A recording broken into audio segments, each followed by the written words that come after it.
Animal और कबीर सिंह जैसी फिल्में, माँ बहन की गालियों को नॉर्मलाइज किया जाना, ये सारी ऐसी चीजें हैं जिससे माइंडसेट प्रोपोगेट। हेलो दोस्तों, रिसेंटली ध्रुव राठी ने बताया कोलकाता में 31 साल की लड़की के ऊपर गैंगरेप हुआ। उसके बाद उसको गला घोट कर मार दिया, लेकिन उसके ऊपर सरकार कुछ बोल नहीं रही है। उसके बाद ध्रुव राठी कुछ है बोले। कोलकाता के आरजीकर मेडिकल हॉस्पिटल में 31 साल की रेजिडेंट डॉक्टर के रेप और मर्डर केस ने पूरे देश को हिलाकर रख दिया है। 14 अगस्त की रात को रिक्लेम द नाइट के प्रोटेस्ट देखने को मिले। हजारों औरतें और लोग सड़कों पर उतरे छोटे बड़े शहरों में जस्टिस की डिमांड करने के लिए।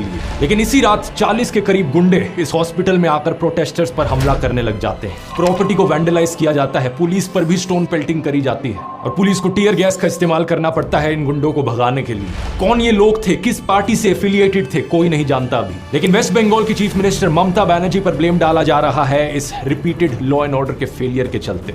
सबसे बड़ा सवाल यहाँ पर उठ रहा है, देश भर में औरतें आखिर सुरक्षित क्यों नहीं है। इस आउटरीच के बीच एक और ऐसी रेप और मर्डर की खबर आती है उत्तराखंड से, जहां पर एक नर्स अपने घर लौट रही थी हॉस्पिटल से, उसकी हत्या कर दी गई। मुझे दुख इस बात का है कि आउटरीच सिर्फ हफ्ते 2 हफ्ते चलती है और फिर खत्म हो जाती है। औरतों के खिलाफ इस वायलेंस के पीछे की रूट कॉज को कोई एड्रेस ही नहीं करता। इस प्रॉब्लम को अगर हमें सॉल्व करना है तो 3 कारण है जिनकी बात हमें करते रहनी पड़ेगी। पहला, समाज का पेट्रियार्कल माइंडसेट। इंटरनेट पर चीप कंटेंट जो औरतों को ऑब्जेक्टिफाई करता है, रेप को ट्रिवियलाइज करता है, सेक्सुअल हैरेसमेंट को कैजुअली लेता है। एनिमल और कबीर सिंह जैसी फिल्में, माँ बहन की गालियों को नॉर्मलाइज किया जाना, ये सारी ऐसी चीजें हैं जिससे माइंडसेट प्रोपोगेट होता है और औरतों के खिलाफ वायलेंस इनकरेज होता है। दूसरा, विक्टिम ब्लेमिंग। समाज में रेप के लिए हमेशा औरतों को ही जिम्मेदार ठहराया जाता है। लोग अजीबोगरीब बहाने मारते हैं कि औरत का रेप तो इसलिए हुआ क्योंकि वो बाहर गई थी, छोटी स्कर्ट्स पहने थी, औरतों को बाहर नहीं निकलना चाहिए, स्ट्रेंजर्स के साथ बात नहीं करनी चाहिए, सारा ब्लेम औरत पर ही डाल दो। इससे रेपिस्ट को लगता है कि उनकी तो कोई गलती ही नहीं थी। तीसरा, रेपिस्ट को पॉलिटिकल सपोर्ट मिलना। लोग बात तो करते हैं ऐसे इंसिडेंट्स के बाद कि रेपिस्ट को फांसी चढ़ा देना चाहिए,